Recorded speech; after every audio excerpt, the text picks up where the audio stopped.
Waarom heb je hier een banaan zetten? Ja, dat ligt er wel af, hè? Waarom heb je een banaan op het onderstel zetten? En wat? Een banaan. Geen idee. Waarom zit hier een banaan in grauw?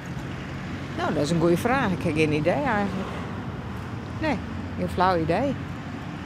Ik kom zelf uit Akkerum, dus ik heb geen idee waarom er een banaan in grauw staat. Nou, banaan ben wel lekker, dus Ja, dat scheelt wel. ja, dat is Ik ben wel spannend, toch? Het Lidl. Sorry. Wat vindt u van de banaan? Banaan. Oh, ik heb je nog niet gezien. Ja, Ja. Nou, nee. Een beetje te hard, vind ik. De Ik harde... vind dat hij wel wat zachter had kunnen zijn. Dus je bent wat meer van de rijpere banaan. Ja, dat zou je wel kunnen zeggen, ja. Volgens mij wie het een boordje, toch? Oh, een boordje.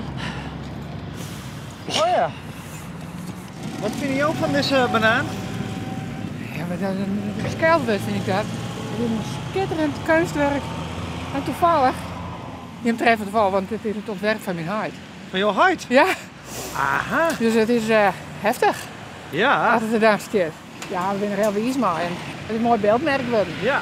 Nou, Ja. hartstikke goed. Nou, Tegen dank.